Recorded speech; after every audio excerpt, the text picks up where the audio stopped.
예, 오늘 그 운영위 국감 전에 언론에서 이렇게 타이틀이 나오더라고요. 김현지 없는 김현지 국감. 운영위 위원으로서 참 유감입니다. 금년 국감이 정말 김현지로 시작해가지고 김현지로 끝나는 것 같습니다. 총무비서관, 과거에 당연히 대통령실에 대한 국감에서 증인으로 출석을 해왔고요.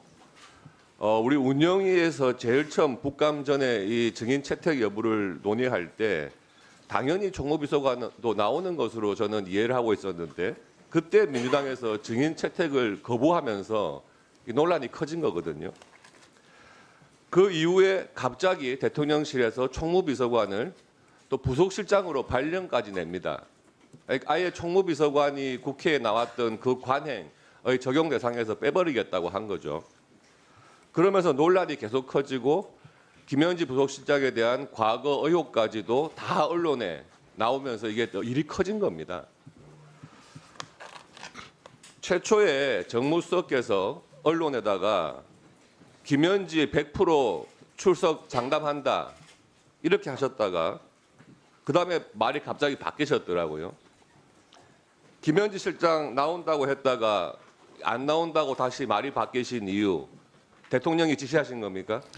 그렇지 않습니다. 총무비서관은 과거에 계속해서 운영에 출석했던 전례가 있어서 출석하는 것으로 저는 그렇게 알고 있었고요. 그러나 총무비서관이 부서실장으로 이동하게 된 것은 국회에 불출석하기 위해서 한 인사가 아니고 김남준 실장을 알겠습니다. 대변인으로 채택 그런 인사가 이미 있었기 때문에 불가피하게 이렇게 된 것이고 사실은 부속실장이라 하더라도 출석 의무가 없지만 수석님, 오전 중이라도 출석을 하려고 이어가겠습니다. 했는데 국회에서 거부된 것으로 알고 있습니다.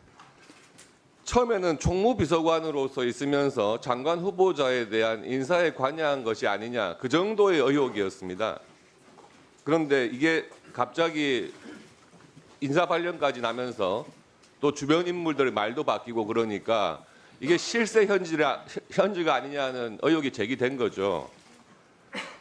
근데 저는 이런 의혹보다도 이 국감에 불출석하는 그 과정에서 민주당에서 그 김현지 부속실장을 감싸기 위해 가지고 바뀌는 말들, 전 이런 것들이 더 이게 문제가 아닌가 하는 생각이 들거든요.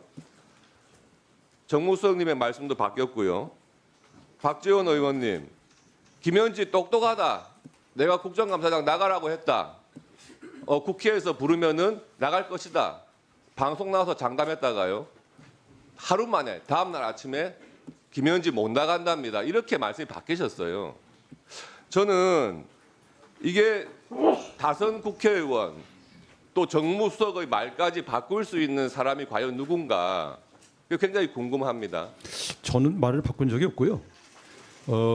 오전 중이라도 오전 시간이라도 출석하는 게 바람직하다고 해서 권유를 했고 또 출석을 하기로 했었습니다. 수석님 질의 안 끝났습니다 아직. 그래서 지금 민주당에서 제안한 게 오전에만 참여했다가 돌아가겠다. 오늘 오전 상황 보시지 않았습니까? 이런 식으로 회의 진행시키면은 오전에 증인으로 나오는 것이 무슨 의미가 있겠습니까? 이렇게 김현지 부속실장을 감싸고 도는 것이 대통령의 뜻입니까? 아니면은 김현지 부속실장 본인의 주장입니까? 아니 이제 김현지 그 실장의 출석 여부는 실제로 인사가 그 이전부터 이미 계획되어 있었고요. 그래서 부서실장은 의무 참석 인원이 아니었기 때문에 별로 고려 대상은 아니지만 혹시 국회에서 원하면 간다는 입장은 계속 견지하고 있었습니다. 그래서 국회에서 증인 채택을 하면 반드시 출석시킨다. 그건 기본적으로 정무수석실의 일관된 입장이고요. 오전 출석은 오후에 대통령 일정이 이미 예정돼 있었기 때문에 부서실장이 수행을 해야 되는 것 때문에 양해를 말씀드린 것이고요. 과거 관행상 필수 증인이라 하더라도 불가피한 일정이 있으면 양해했던 것이 과거의 관례 아니었겠습니까? 그래서 한 3시간 정도면 여야 의원님들이 충분히 김현지 부서실장에 대한 여러 가지 제기되는 문제를 충분히 지지할 수 있다고 판단했습니다. 과거에 국회의원 하신 경험상 국정감사에서 오전만 출석하겠어 끝내겠다고 하는 게 무슨 의미인지 다 아시지 않습니까? 들어가십시오.